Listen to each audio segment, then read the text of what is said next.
Brad, there seems to be a sort of perception from outside the camp that since Darren Lehman's arrived, the kind of team is sort of galvanised. Oh, mate, we can sit here and talk about what's happened before us for as long as you want, but we're 2 days out from an Ashes test. Everyone's excited about the campaign. It's not hard to get up for a series like this. This is the biggest series from a player's point of view in Australia that you play. So it's not hard to come together and enjoy the moment of a test series about to start. Brad, you played in 2 Ashes series. They haven't gone Australia's way. How important is it? I hate to remind you of that. How important is it from an Australian cricketer's point of view, not to finish his career having finished on maybe 3 Ashes losing sides? Yeah, that's a good way to put it. No, obviously it hurts, and that won't go away. The 2 losses we've had over here, in the one in 09 and the one back at home, it's always going to hurt. We'd love to make amends for this series.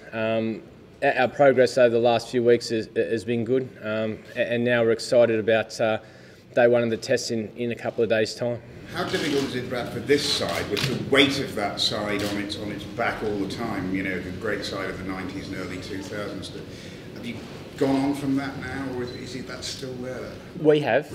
I don't think you guys have. I think it's important to just live in the moment. We've got a test series starting in 2 days. There's no point dwelling on what's gone before us. We can sit and talk about what's happened before us and talk about some great yarns of Australian cricket and English cricket, but it's about us now starting in a couple of days' time, another exciting test series. Brett, you say that hasn't gone away from the other series. Is that something that's been explicitly talked about, or is it just something that is in the background and motivating people? No, that's just from a personal point of view. It obviously hurt losing those last 2 Ashes series, and that'll never go away, and nor should it. But it's a new campaign now. New dreams are made, new experiences are about to be had. So it's important we move forward and enjoy this for what it is. It's a great theatre, this campaign, and we just can't wait till it starts now. Brad, do you think you all really have to just play out of your skins for an entire series to win back the Ashes? I think you just got to, any team, you just got to win the big moments and recognise that those big moments quicker than the opposition. Ross? Are you guys allowed to mingle with England players before this test, or are you kind of staying in your own camps and seeing them as the proper enemy?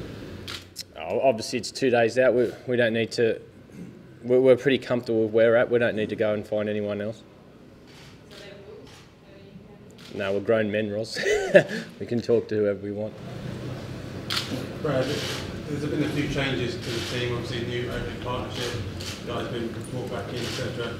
Does that bring a certain excitement that perhaps you're not quite sure what this Australian team is capable of? You don't quite know just how far you can go. Does that bring excitement? I think we've got some very exciting players in our squad, and I think one thing we have in our favour, you just don't know what some of these guys are going to do on the international stage. We've got a lot of talent in that room and some very, very exciting cricketers. But it's all about, as you know, putting it together and winning these big moments in the biggest series we'll play. So time will tell, and where we're all at, and we can be judged after the 5th test. Do you feel that excitement, because, like you say, players not quite sure just how far they can go? Do you think that's going to bring out the best in the guys that I think we're comfortable. We know the talent we've got in our change room. It's going to be exciting to see them unleashed in the world stage in the biggest series of all. So from that point of view, it's exciting. But no matter what team you put together or whatever happens, it's always going to be exciting day 1 of an Ashes campaign. Michael Clarke was back in the mix today. What's your assessment of how he's feeling back-wise? Yeah, he's good. He's right to go. His training hasn't changed for the 10 years I've played with him. He was back in the nets today. Things are all normal. You gave us the team down in Taunton before the game. Now I don't expect you to give it now, but can you sum up David Warner's realistic chances of playing in the first test? I gave you the team because I knew it. I don't know it now. Mate, I don't know. I can speculate on a lot of things, but I actually don't know the team. I know the openers, and I know who's batting seven. David, specifically, I mean, what chances do you think he's got of playing? You know, he's got as good a chance as anyone in the squad. I haven't been in the discussions with him. I can tell you who's opening, and I can tell you who's batting seven. But that's as far as I know. Brad, do you think that we needed to be too quick to write up this Australian team? Being too presumptuous? Oh, no, I think that it comes with what happened last series, but we're on a whole new campaign now. And as I touched on before, you can judge us after the 5th test. Right, a lot of only young Australian fast bowlers.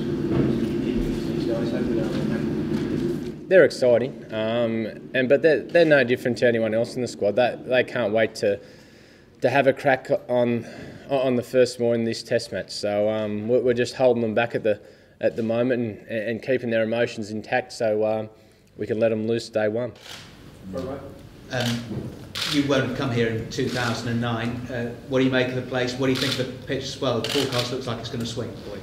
Yeah, it's a beautiful ground. I was here in 2005. And there's been a bit of work done since then. But no, it's a great test venue and one of the traditional test venues that you play an Ashes campaign on. So it's great to be back here. What are you expecting from the wicket? A good wicket by the looks of it. Just back on Australia's young fast bowlers, do you think the English batsmen know much about Pattinson and Stark, and how hard are they to face? They're obviously exciting as well. Ryan Harris will be very pleased that you said young fast bowlers there as well. We've got a good mix. What we're going with the first test, we're undecided yet, but whatever we do, whether they be old or young, it'll be very exciting to watch day one. James Anderson was talking apparently about being in the face of the batsman. What do Australian players think of that sort of thing? As I said, England can worry about what they're doing. We're comfortable with where we're at in our preparations. I'm not going to sit here and say I'm going to sledge now. I'm going to say this in the 3rd over or this in the... Life goes on. Whatever happens out there, happens out there. The Australians will take it up as much as they ever have? We'll play to win.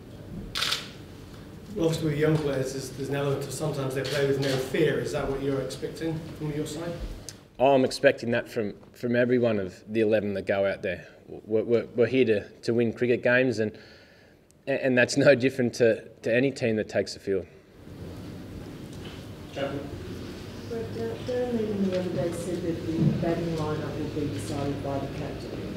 What input will you have, and what are your thoughts on that? Any cricket team I've played in my whole career, that the captain's decided the batting order. That's no big shock to anyone. That's just what happens in cricket. The captain's always decided the batting order.